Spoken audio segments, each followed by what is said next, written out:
Hello friends, welcome to study with Khushi. मैं खुशी देवांगन स्वागत करती हूँ आपका अपने चैनल पे। आज हम एकदम नए टॉपिक को स्टार्ट करने जा रहे हैं और वो है हिंदी वर्णमाला।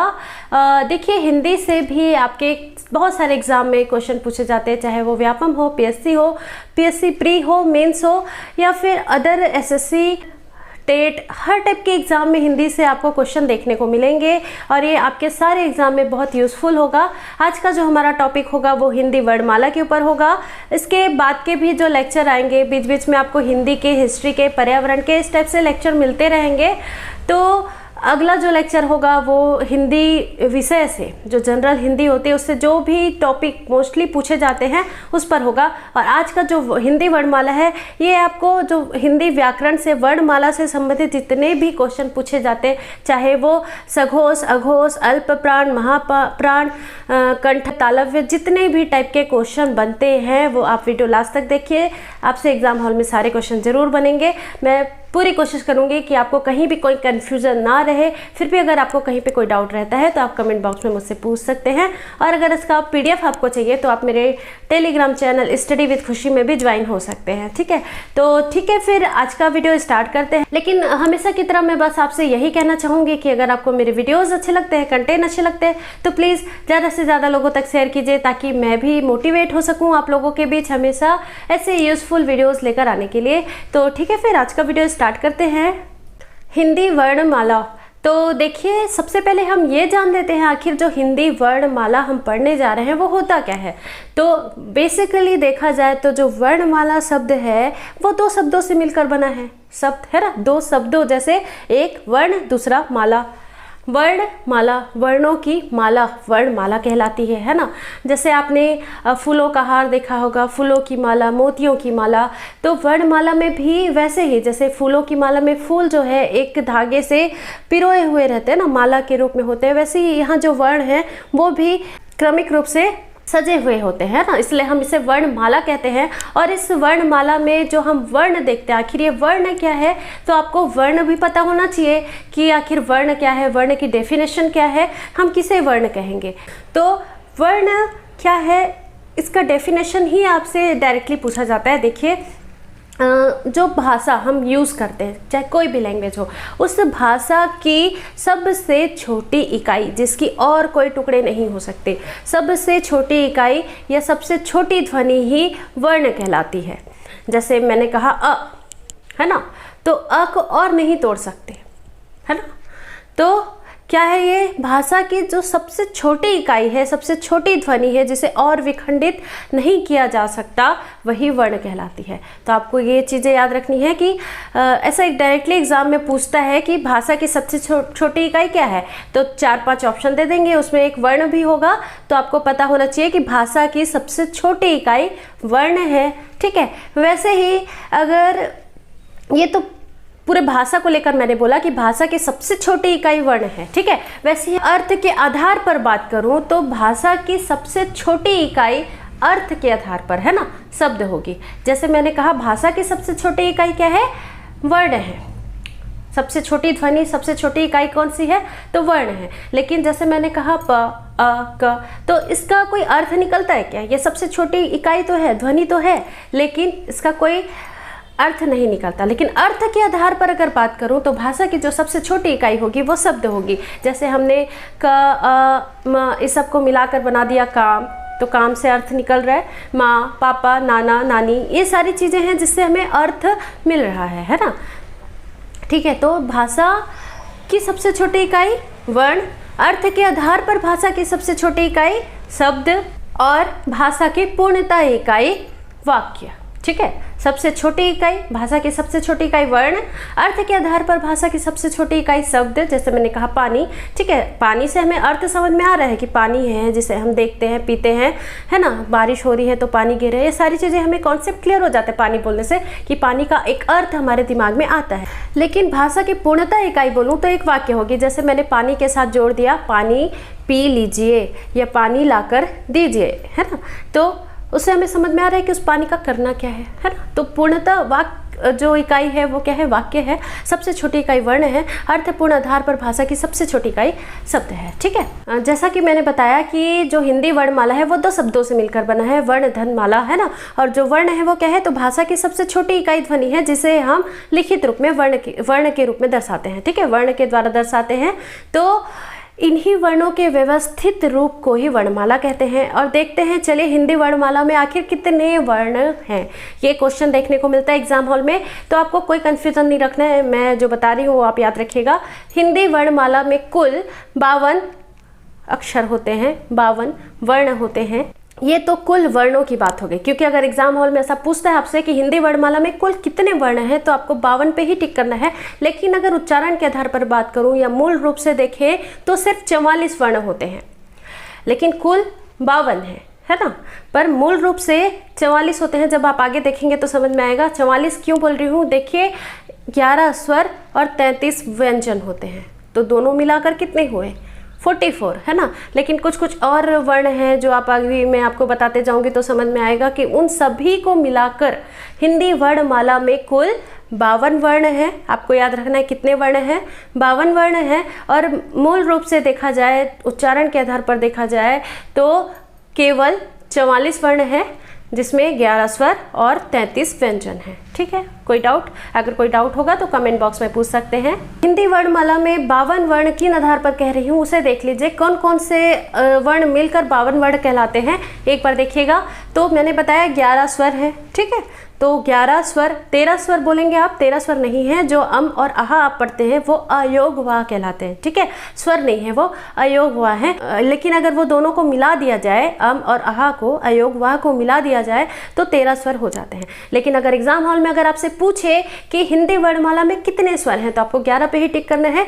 11 स्वर हैं, 2 अयोग वाह हैं, जो आप देखते हैं ना, अम आहा जो है वो अयोग वाह है। ठीक है, तो 11 स्वर, एक अनुस्वार, एक विसर्ग।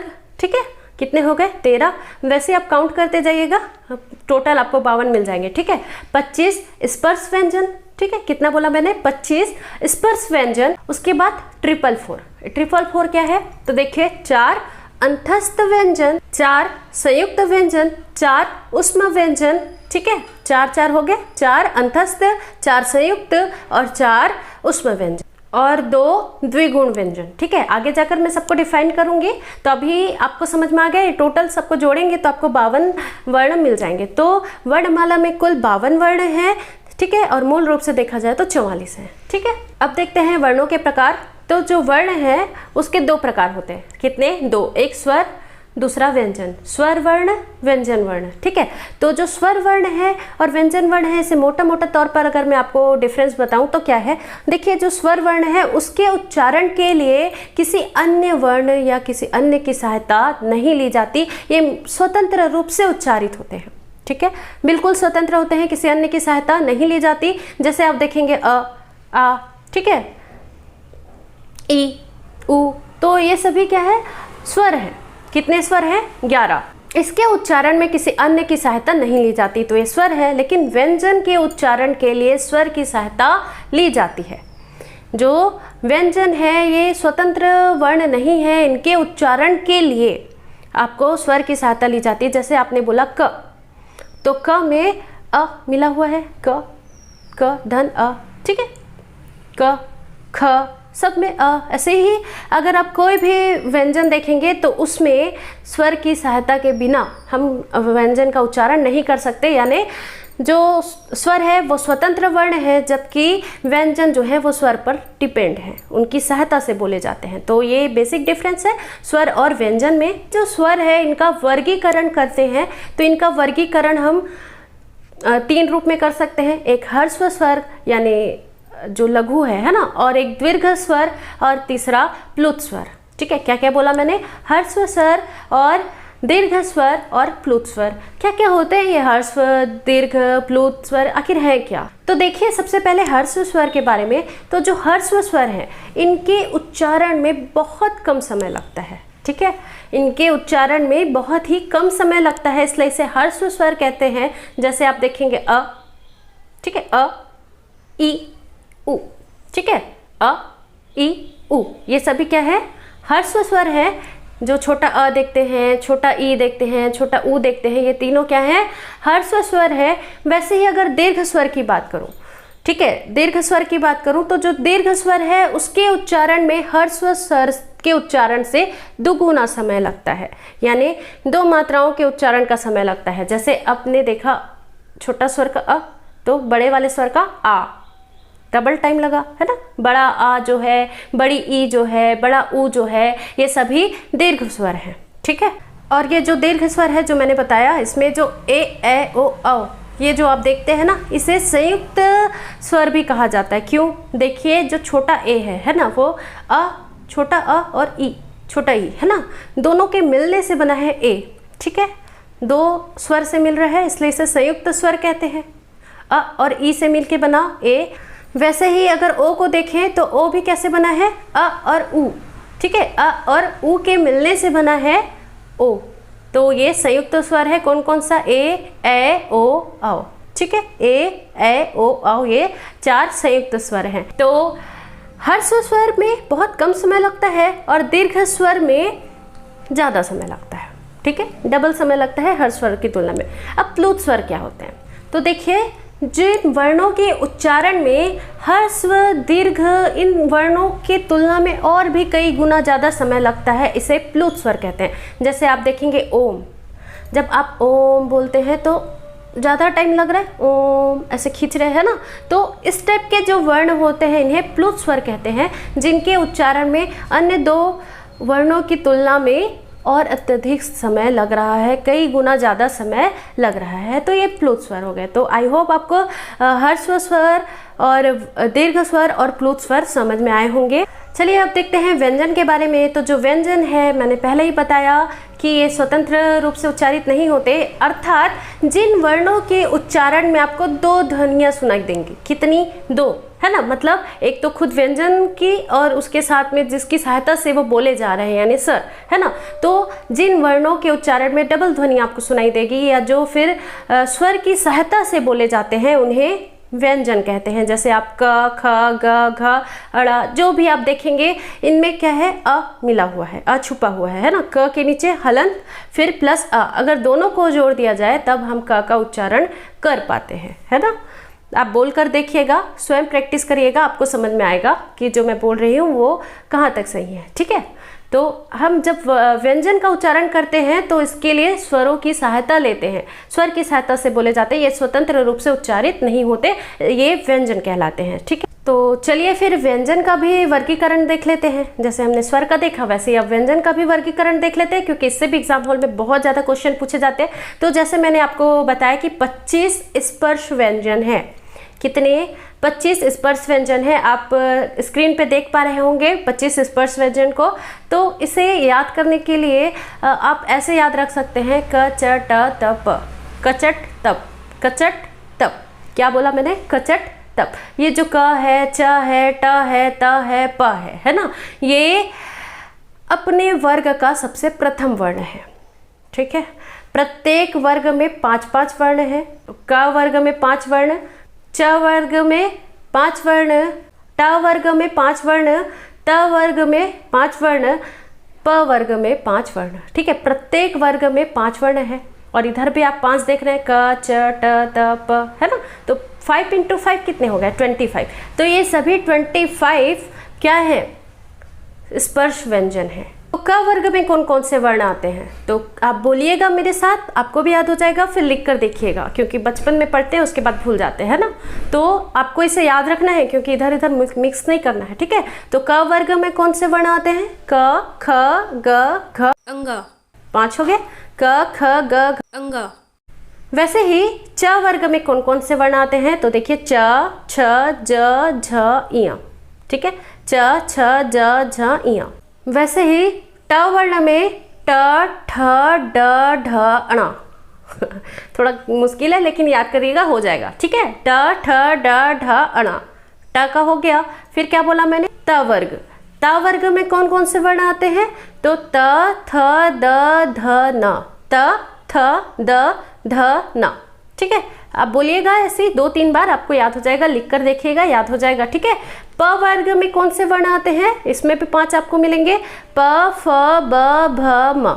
ठीक है, प फ ब भ म।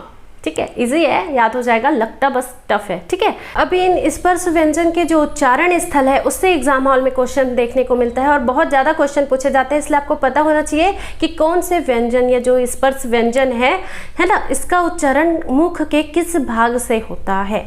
तो जैसे मैंने आपको 5 वर्ग बताए है ना, तो उन 5 वर्गों के क्रम से ही आपको मैं याद करा दूंगी। आप देखिए लाइन से, इतना टफ नहीं है, लेकिन एग्जाम हॉल में कन्फ्यूज़न बहुत हो जाता है ना, पर टफ बिल्कुल भी नहीं है। आप लाइन से देखते जाएंगे तो आपको इजीली याद हो जाएगा, ऐसे अलग से याद करने की ज़रूरत नहीं पड़ेगी। पहले आप बस स्पर्श व्यंजन के वर्ग और उन जो उस वर्ग में आने वाले वर्ण हैं उनको याद कर लीजिए, वही बस याद रहना चाहिए, कि मिक्स नहीं होना चाहिए। आप प वर्ग का च में डाल दिए, च का इधर त में डाल दिए, ऐसा नहीं होना है ना, तो उनका क्रम बस याद रखिए। ठीक है, फिर जैसे मैंने बताया आपको कचट तप है ना, कचट तप जो लाइन से वर्ग है, कचट तप, इसे याद रखिएगा। तो इसी के आधार पर हमें पता चल जाएगा कि मुख के किस भाग से किस वर्ग का उच्चारण होता है। ठीक है, तो सबसे पहले अगर हम बात करते हैं तो देखिए गले से स्टार्ट करते हैं, कहाँ से, कंठ या गले से। ठीक है, तो जब आप इसका उच्चारण कंठ से करेंगे तो इसे कंठ वर्ण कहा जाएगा, है ना। तो कंठ से उच्चारण होने वाले वर्ग कौन से हैं, तो क वर्ग के जितने वर्ण हैं, क वर्ग में जितने वर्ण हैं, चाहे क ख ग घ अड़, ये सभी कंठ से उच्चारण होने वाले हैं। आप बोलकर देखिए, क गले से हो रहा है ना, ख गले से हो रहा है, ग गले से हो रहा है। तो ये जो है आप बोलकर देखिए। और एक ट्रिक ये भी है कि जो पहला है वो गले से स्टार्ट हो रहा है। ठीक है, क वर्ग कहाँ से स्टार्ट हो रहा है, गले से स्टार्ट हो रहा है। ठीक है, वैसे ही गले से अगर हम ऊपर जाते हैं तो हमें तालु देखने को मिलता है। ठीक है, यहाँ पर क्या होता है, तालु होता है। तो तालु से स्टार्ट होने वाले जो वर्ण हैं, मतलब तालु से उच्चारित होने वाले जो वर्ण हैं, उसे तालव्य वर्ण कहा जाता है। ठीक है, तालव्य वर्ण या तालु से उच्चारित होने वाले वर्ण कौन से हैं, तो क के बाद कौन सा वर्ग आता है, छ वर्ग, है ना। हम लाइन से जा रहे हैं, क चट तप, है ना। तो च वर्ग के जितने वर्ण हैं, च छ ज झ इया, है ना, ये सभी तालु से होते हैं। कंठ के बाद कहाँ गए हम, तालु में गए। ठीक है, तालु से जो उच्चारित होंगे वो कौन से वर्ग है, तो च वर्ग है। इजी है याद करना, लाइन से जा रहे हैं। ठीक है, कंठ, कंठ के बाद तालु, तालु के बाद जब हम आगे जाएंगे तो हमें मूर्धा मिलेगा, मूर्धन्य। ये क्या होता है, तो जो तालु है उसी की उसमें जो होता है, जो जीभ का अगला हिस्सा है ना, ये क्या होता है, पलट कर टकरा कर जो ध्वनि का उच्चारण करते हैं, जो वर्ण का उच्चारण करते हैं, उसे मूर्धन्य वर्ण कहा जाता है। ठीक है, जैसे मैंने बोला ट, अब ट बोलकर देखिए, ट, तो आपका जो जीभ है वो आगे वाला जो हिस्सा है वो पलट कर ऊपर टकराएगा, है ना। आप उसे बिना राउंड किए नहीं बोल सकते। ट ठ ड ढ अण, है ना। तो ये सभी जो वर्ण है ये क्या कहलाएंगे, मूर्धन्य। लेकिन अगर ट्रिक से देखा जाए, अगर आप वहाँ भूल जाते हैं कि मैं किसको कैसे उच्चारित कर रहा हूँ और समझ में नहीं आ रहा है, तो आप लाइन से ही जाएंगे, कचट तब, क वाला कंठ से, उसके बाद वाला तालु से, फिर उसके बाद का जो ट वर्ग है वो मूर्धन्य से। ठीक है, अब उससे आगे जाएंगे तो हमें दांत मिलेगा। तो जो दंत से उच्चारित होने वाले वर्ण हैं वो कौन से हैं, तो आपके त थ द ध न। ठीक है, त वर्ग जो आता है अगला वो दंत से। अब इसके बाद लास्ट जो बच जाता है प वर्ग, वो ओष्ठ से। हम कंठ से स्टार्ट होकर पूरा बाहर मुंह तक आ रहे हैं, है ना। कंठ से कहाँ गए, तालु में, तालु से मूर्धा में, फिर मूर्धा से दांत में, दांत से जब बाहर आएंगे तो क्या मिलता है, होठ, है ना। तो ओष्ठ से उच्चारित होने वाले जो शब्द हैं वो कौन से हैं, प वर्ग के, प फ ब भ म। आप बोल कर देखिए तो आप के होठ का ही सहारा लिया जाता है इसे बोलने के लिए, है ना। तो इस तरह से स्पर्श व्यंजन के उच्चारण स्थान आपने देखे और इसे याद करना भी एकदम इजी है। कचट तब से आप जाएंगे कैसे, गले से स्टार्ट करेंगे और होठ पर रखकर आपको खत्म करना है। ठीक है, एक बार देख लीजिए, कंठ, फिर कंठ के बाद तालु, तालु के बाद मूर्धा, मूर्धा के बाद आप आते हैं दांत में, दांत के बाद ओष्ठ में। ठीक है, अब देखते हैं अंतस्थ व्यंजन। ठीक है, अंतस्थ व्यंजन जैसे मैंने स्पर्श व्यंजन बताया वैसे ही अंतस्थ व्यंजन को देखना है। देखिए एग्जाम हॉल में क्वेश्चन ऐसे ही तो पूछता है ना आपसे कि 4 वर्ण दे देंगे, बोलेगा इसमें से कौन सा अंतस्थ व्यंजन है, कौन सा ऊष्म व्यंजन है, कौन सा संयुक्त व्यंजन है या कौन सा स्पर्श व्यंजन है। ठीक है, स्पर्श व्यंजन में आपको और अगर डीपली पूछेगा तो क्या पूछेगा, किसका उच्चारण कहाँ से होता है, किसका उच्चारण दंत से होता है, किसका ओष्ठ से होता है, किसका कंठ से होता है। ठीक है, तो ऐसे ऑब्जेक्टिव के लिए आपको क्या करना है, क्वेश्चन जितने हो सके, ऑब्जेक्टिव जितने हो सके सॉल्व करना है। अगर कहीं पे कोई डाउट हो जाते हैं तो आपको मुझे पूछना है कमेंट बॉक्स में। ठीक है, तो ठीक है, अंतस्थ व्यंजन के बारे में देखते हैं। तो जो अंतस्थ व्यंजन है इसका उच्चारण अंदर से ही होता है, डायरेक्ट बाहर निकल जाता है। जैसे आप बोलेंगे य र ल व, है ना, य र ल व, तो ये 4 होते हैं। कितने होते हैं, 4। कौन कौन से, य र ल व। ठीक है, तो अंतस्थ व्यंजन आपको याद रखने हैं, कितने हैं, 4। वैसे ही संयुक्त व्यंजन भी 4 हैं और ऊष्म व्यंजन है, इसी ही संघर्षी व्यंजन कहते हैं, ये भी 4 हैं। ठीक है, तो 4 अंतस्थ व्यंजन आपको समझ में आ गए होंगे, य र ल व। अब देखिए ऊष्म व्यंजन या संघर्षी व्यंजन, तो इसका नाम संघर्षी व्यंजन क्यों है, ऊष्म व्यंजन क्यों है, तो जब हम इसका उच्चारण करते हैं तो रगड़ या घर्षण के कारण जब हम इसका उच्चारण करते हैं तो हमारे मुख से गर्म वायु निकलती है ना, इसलिए हम इसे ऊष्म व्यंजन या फिर संघर्षी व्यंजन करते हैं। ठीक है, क्यों निकलता है, तो जब हम इसका उच्चारण करते हैं तो रगड़ या घर्षण के कारण हमारे मुख से ऊष्म या गर्म वायु निकलती है, इसलिए हम इसे ऊष्म व्यंजन या फिर संघर्षी व्यंजन कहते हैं। तो इसमें कौन कौन से आते हैं, इसमें भी 4 हैं, एक स श ह। ठीक है, श ह, तो ये 4 हो गए। इन्हें आप बोल कर देखिएगा तो इसमें आपको ऊष्म वायु आपको लगेगी। आप खुद ट्राई करिएगा मेरे साथ, हिंदी को याद कराने का और कोई तरीका नहीं है, आपको खुद बोलकर देखना होगा। ठीक है, तो ये तो हो गया ऊष्म व्यंजन। ऐसे ही अगर संयुक्त व्यंजन की बात करूं तो संयुक्त व्यंजन भी 4 प्रकार के होंगे, 4 होंगे, 4 व्यंजन जो है ये संयुक्त व्यंजन है। क्या होते हैं ये संयुक्त व्यंजन, तो देखिए संयुक्त व्यंजन समझ में ही आ रहा है, नाम से संयुक्त है, यानी 2 व्यंजनों को मिलाकर जिस व्यंजन का निर्माण होता है या जिस वर्ण का निर्माण होता है उसे ही संयुक्त व्यंजन कहते हैं। ठीक है, ये कितने हैं, 4। संख्या कितनी है, 4। ठीक है, 2 व्यंजनों के मिलने से इनका निर्माण हुआ है, इसलिए इसे संयुक्त व्यंजन कहते हैं। 2 वर्णों के मिलने से, कौन से वर्ण, व्यंजन वर्ण। ठीक है, व्यंजन वर्णों के मिलने से ही इसका निर्माण हो रहा है, इसलिए इसे संयुक्त व्यंजन कहते हैं। कितनी है संख्या, तो 4। कौन कौन से, तो आप देखेंगे छतरी का छ, जो आप छतरी लिखते हैं ना, छतरी का छ, और त्रिशूल का त्र, त्र जो है वो भी संयुक्त व्यंजन है। वैसे ही ज्ञानी का जो ज्ञा होता है वो भी संयुक्त व्यंजन है। और आप देखेंगे जो श्रवण लिखते हैं, है ना, तो श्रवण में जो श्र होता है या श्रीमान श्रीमती जो लिखते हैं, है ना, उसमें जो श्र होता है वो भी संयुक्त व्यंजन है। कौन कौन सा बोला मैंने, छ, त्र, ज्ञ और श्र।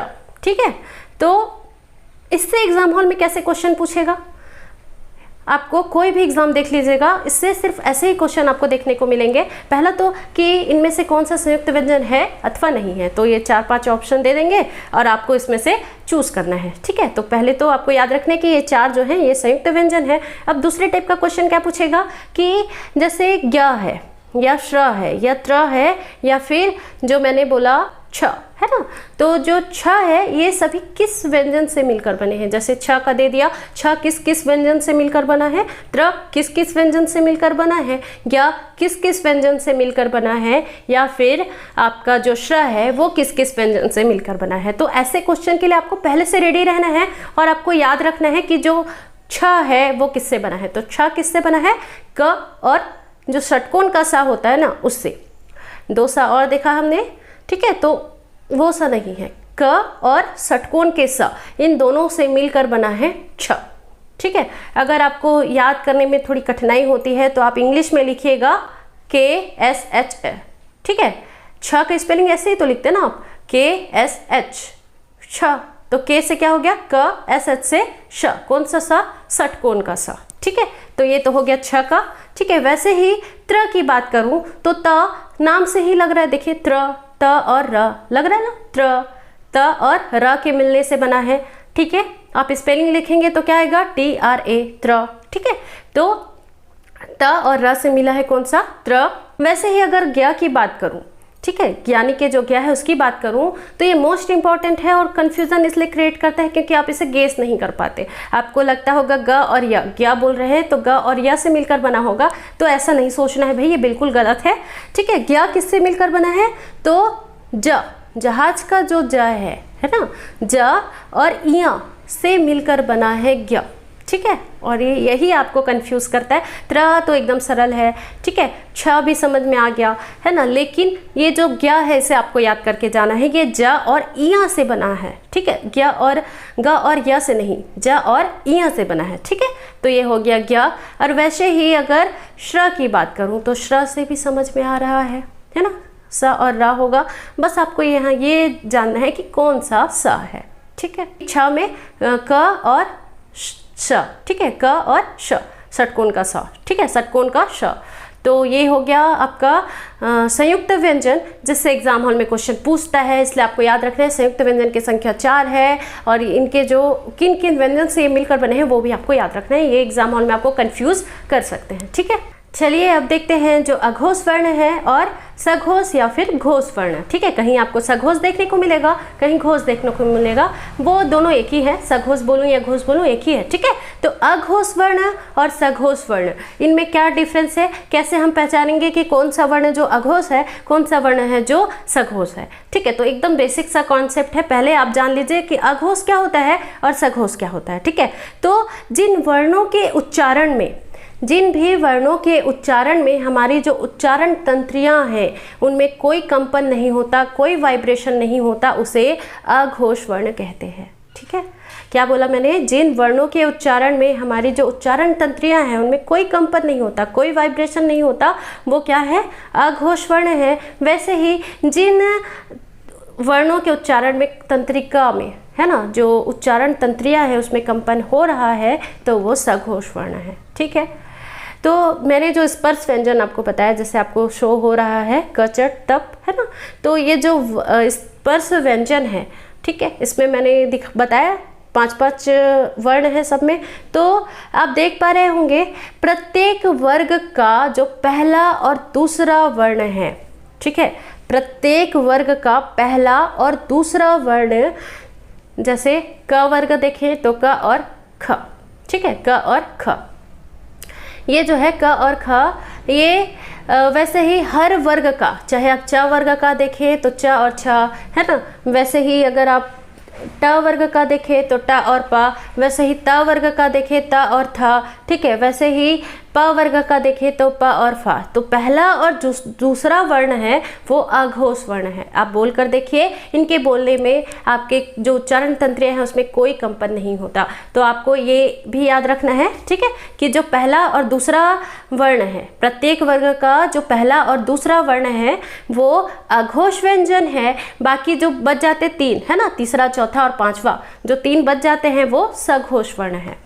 इजी है याद करना, पहला और दूसरा वर्ण अघोष है, पहला दूसरा जो आ रहा है वो अघोष है बिना कंपन के। ठीक है, अब उसके बाद क्या आ रहा है, सघोष, उसमें कंपन हो रहा है ना।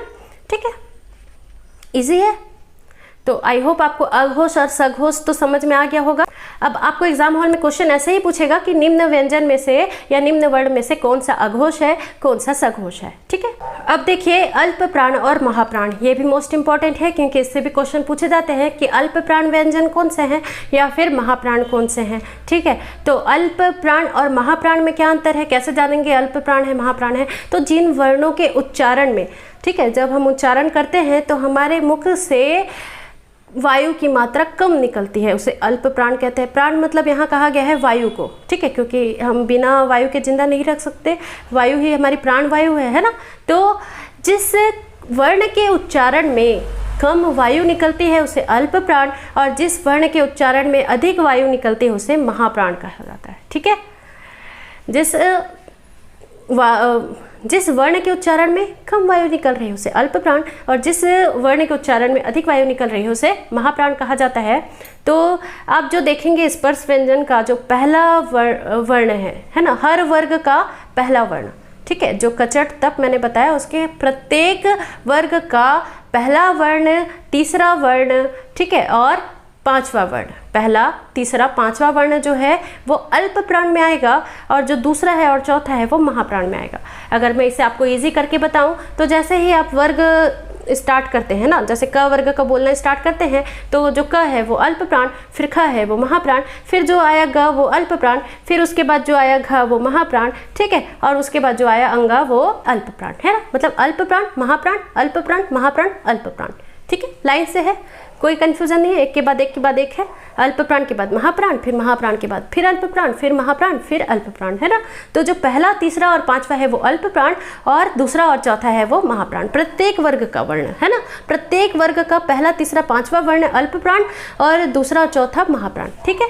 तो इसे आप हर पे यूज करके देखिए। आप क बोल के देखिए तो क कम वायु निकल रही है, ख ज़्यादा वायु निकल रही है। आप बोल कर देखिए, आपको जो नियम है वो ऐसे ही समझ में आ जाएंगे, है ना। आप बोलिए ट फिर ठ, तो आप खुद फील करेंगे इसको कि आपकी जो वायु है वो कब कम और कब ज़्यादा निकल रही है, ठीक है। तो ये हो गया अल्प प्राण और महाप्राण, ठीक है। एक दो क्वेश्चन और जो पूछता है वो आप याद रखेंगे। ये तो स्पर्श व्यंजन के लिए मैंने बताया है ना। इसके अलावा भी जो ऊष्म व्यंजन है ना, जो स्पर्श व्यंजन के अलावा जो ऊष्म व्यंजन है वो भी महाप्राण के अंतर्गत आते हैं, तो आपको याद रखना है, ठीक है। और जो ऊष्म व्यंजन के 3 स मैंने बताया ना वो अघोष के अंतर्गत आते हैं, जबकि जो ह है वो घोष के अंतर्गत आता है, ठीक है। और जो स्वर है, जितने भी स्वर हैं, चाहे वो दीर्घ स्वर हो, हर्ष स्वर हो या फिर संयुक्त स्वर, है ना, ये सभी घोष के अंतर्गत आते हैं। और जो अंतस्थ व्यंजन है ये भी घोष के अंतर्गत आते हैं, ठीक है। तो ये सारी चीज़ें हैं जो घोष, अघोष, प्राण, अल्पप्राण, महाप्राण, ये सभी से पूछा जाता है। आपको 1-2 बार देखना है वीडियो और टेबल फॉर्म बना के याद करना है। इसका PDF भी आप डाउनलोड कर सकते हैं मेरे टेलीग्राम चैनल से। एक लास्ट हमारा बच जाता है द्विगुण व्यंजन, ठीक है। तो ये जो द्विगुण व्यंजन है वो क्या होता है?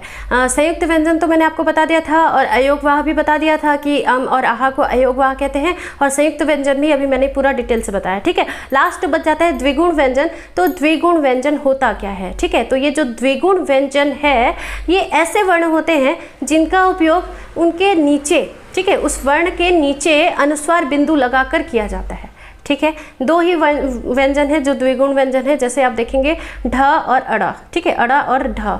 तो जैसे कि आप देखेंगे बड़ा, है ना, तो बड़ा में जो ड है उसके नीचे क्या लगा है बिंदी, है ना। तो वो जो बड़ा है ना, वैसे ही आप देखेंगे पढ़ाई, तो जो ढ है उसमें क्या लगा है बिंदी, है ना, नीचे बिंदी लगा है। तो ये क्या है द्विगुण। जैसे कि आप देखेंगे ढक्कन, ढक्कन लिखते हैं तो उसके नीचे बिंदी नहीं लगा रहता, लेकिन आप पढ़ाई लिखेंगे तो उस ढ के नीचे बिंदी लगा रहता है ना। तो यही जो 2 व्यंजन है, जो 2 वर्ण है, इसे द्विगुण व्यंजन कहते हैं, एक अड़ा और एक ढ, ठीक है, अड़ा, अड़ा और ढ। तो ये हो गया आपका द्विगुण व्यंजन। तो हिंदी वर्णमाला से मैंने जितना बताया आपको, यही चीज़ें ही बार बार एग्जाम में देखने को मिले कि आप कोई भी क्वेश्चन पेपर उठाकर देख लीजिए, सिर्फ इतने ही क्वेश्चन है जो पूछे जाते हैं। और ये आपके लिए एकदम रामबाण वीडियो है। जब भी आपको हिंदी टॉपिक पढ़ना है या हिंदी वर्णमाला से अगर तैयारी करके जाना है तो आप वीडियो लास्ट तक देखिए और अच्छे से प्रैक्टिस करिए। आपसे जितने भी क्वेश्चन होंगे 10 के 10 पूरे बन जाएंगे, कोई कंफ्यूजन भी नहीं होगा।